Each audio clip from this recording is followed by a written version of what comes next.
Street bikes, naked bikes, backbone type, standard motorcycles, super naked, sport naked, maraming tawag dito pero iisang class ng motor lang ito. The street naked bike has been around since the dawn of motorcycles. If you would search Wikipedia for standard motorcycles, magugulat ka sa dami ng motor from different manufacturers. Ito yung mga class ng motor that is for everybody. Ito yung class ng motor that will teach you the basics before advancing to different categories. This is the most flexible motorcycle class as it can cover all the types of usage, whether if it's for city riding, highway, semi-off-road, track, adventures, and more. Back then, dito sa Pilipinas, wala kang makikita na sporty 150cc class na street naked na motor until na-release yung Yamaha FZ16. For the very first time, you have a muscular, sporty-looking, proper street bike with a capable small engine. Isang motor na mukhang big bike and handles like one. Plus, easy sa maintenance at bulsa. It was a bit expensive then dahil solo pa nito ang market. Pero ito yung ticket mo sa big bike experience sa isang 150cc class na motor.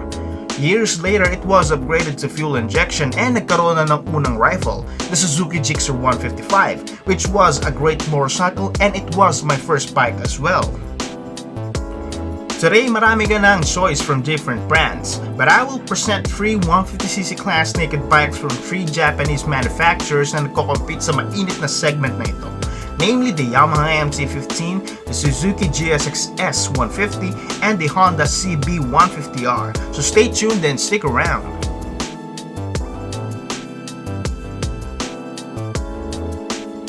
Simulan natin sa pinakamabilis sa tatlo, and that is the Suzuki GSXS150. Launched back in 2017, along with the new GSXR150 and Raider F5, this is the first proper 150cc class sport naked Suzuki had made.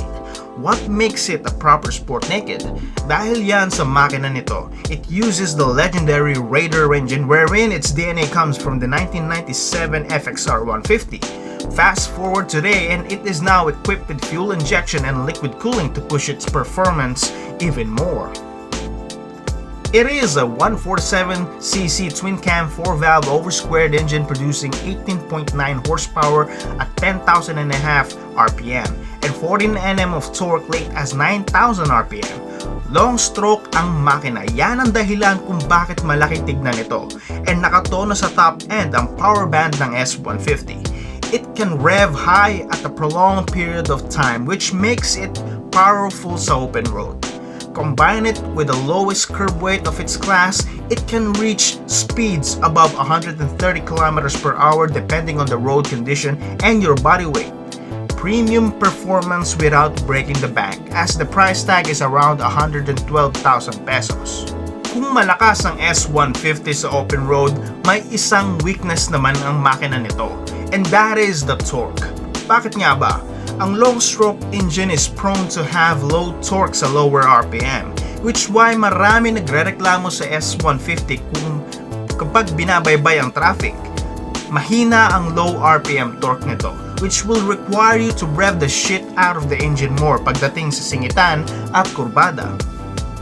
To compensate sa lack of torque, Suzuki did some weight savings, gaya ng hindi paggamit ng unnecessary plastic sa body, small 31mm front forks, compact headlight assembly, slimmer seat, and most important of them all, a smaller tire combination.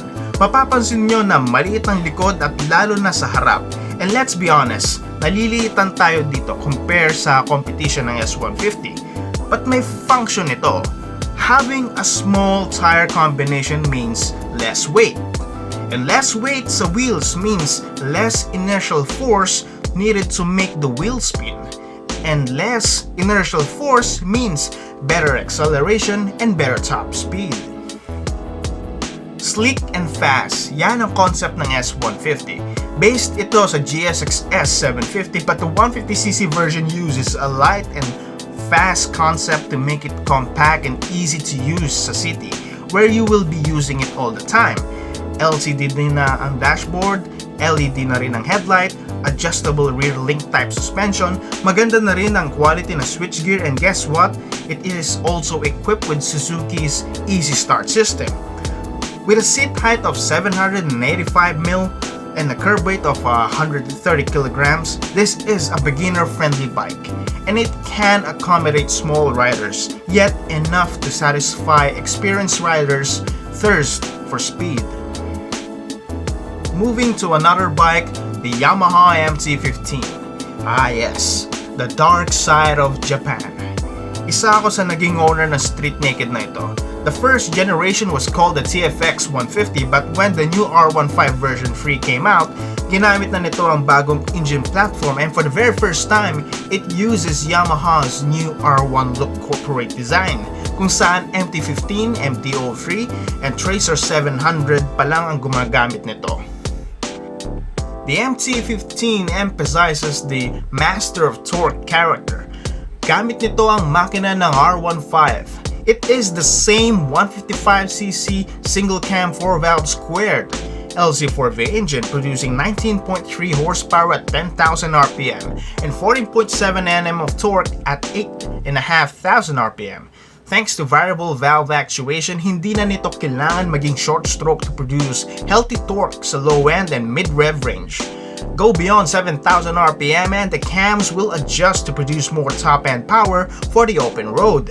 Despite na may VVA to compensate, hindi talaga kaya nito mag-build ng rev kagaya ng proper twin cam setup. But unlike the R15, the MT uses a bigger 52 teeth sprocket sa likod para madagdagan pa ng husto ang low-end torque. Master of torque nga, diba? So torque shall be given. And this makes it easy to use sa city dahil hindi mo na kailangan pahirapan ang makina just to move the motorcycle, and pagdating naman sa open road, mas mabilis ang GSX-S150. No doubt. But the MT can cruise sa 6th gear at a lower RPM, unfazed and hindi nahihirapan. Malakas din sa corner exit ito thanks to the healthy torque down low, but regardless, hindi naman ito may iwan since parehas lang din naman 150cc class ang dalawa. Kapag pinagtabi mo ang S150 and MT15, magugulat ka ng malaki ang MT and mukhang big bike talaga dahil sa sculpted plastic tank cover and shrouds nito. And the MT15 feels premium dahil equipped ito ng premium parts like the LCD dashboard, anodized upside down 37mm forks, bigger tires, VVA, assisted super clutch, projector headlamp, premium switchgear, and sculpted aluminum swing arm, making the bike's curb weight to 133 kilograms only. All these premium features commands the MT15's price tag to 159,000 pesos. Unlike the S150, mataas ang seat height ng MT15 at 110mm. My height is at 5'4" and sanay na ako sa dual sport na motor, kaya it was easy for me to adapt sa MT. But for those na baguhan sa pagmumotor or matatangkad na motor, this can be challenging. Pero kapag nasanay ka na, you would feel na advantage ang mataas ang seat height. You would feel na big bike ang motor mo with the riding position similar to the Duke 390. It feels like a supermoto on attack mode, making corner carving easier. There is one similar character than GSXS150 and MT15, and they are both sport naked bikes. At ang suspension tuning ng dalawa is on the stiffer settings to provide better handling and feedback, lalo na sa cornering. But bawas ang comfort levels nito, especially if you would do long rides na walang pahinga. Mararamdaman mo na ang tigas at nipis ng upuan at kalaban mo lagi ang uneven roads, humps, bumps sa kalsada. And the last motorcycle to stand out when it comes to better comfort, enter the Honda CB150R Street Fire. Launched back in 2016 sa Pilipinas, it was the only fuel-injected twin-cam engine with liquid cooling and all-LED lighting system na backbone ng motor back then to rival the FZI and GSXS150. In short, ito yung pinaka-advanced to 150cc street-naked na motor you can get your hands on, and everyone wants it for a price tag of 112,000 pesos. Powered by the 149cc K56 CBR twin-cam 4-valve squared engine producing 16.8 horsepower at 9,000 RPM and healthy 13.8 Nm of torque as early as 7,000 RPM, Back then, ito yung pinaka-top of the line na makina. But fast forward today, it has the least power of the three. But unlike the other two, sobrang refined ang makina nito. It has low vibration and noise levels.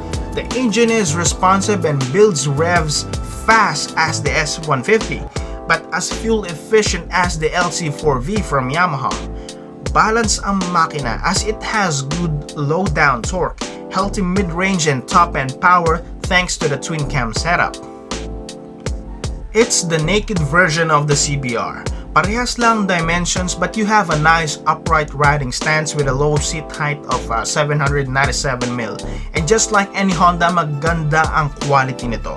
The switchgear is tactile and gives a nice click and clunk feel, pero ang dashboard nga lang nito ay maliit at walang gear indicator. The paint job and plastic quality feels solid. All LED ang lighting system nito, adjustable rear pro-link suspension and balanced front fork tuning. Rider pegs are rubberized, reducing vibrations, and the seat is plush for both rider and pillion, but hindi ganun kalambot, enough to support your butt. Unlike sa S150 at MT15 wherein parang upuan ng jeepney ang pakiramdam. The CB150R Streetfire is a balanced motorcycle. It was doing well until lumabas ang issue ng bagong K56 engine ng Honda. It was known as the T-virus or the dreaded tensioner issue. Dahil dito bumaba ang sales ng backbone category ng motor ni Honda that had the K56 engine, including the CB150R. At first, ayaw pa mag-respond ni Honda hanggang sa nagkagulo na tipong motorcycle groups na ang nagreklamo. Bumaba ang sales ni Honda sa CB150R, CBR150R, and RS150. Even na rectified na nila ang issues sa tensioner, iilan na lang ang bumibili ng CB150R. And even if they put it on sale for 98,000 pesos, it did not work. Which why halos wala ka na makikita on display na unit. Sadly, Suzuki and Yamaha took the lead sa street naked bikes. But may pag-asa pa dahil recently Honda launched the Supra GTR 150 using the updated K56 engine na wala ng tensioner issue. Honda might plan to launch the CB150R X Motion dito sa Pilipinas. It is the same bike but using Honda's new design language of using retro modern styling, and this might revive Honda's 150cc street naked lineup. The CB150R X Motion is a promising street naked ng Honda dahil many riders finds the design of the MT15 and S150 to be too aggressive. Mas gusto nila yung simple, classic pero pogi, and the retro modern styling of the X Motion fills the gap. Plus, pwede mo itong gawing cafe racer or scrambler. Lalo't flexible at smooth ang K56 engine. Though Honda might command a high price for it gaya ng ginawa nila sa ADV 150. Thank you for watching. Please do like, share, and subscribe to my channel for more content every week. Cheers!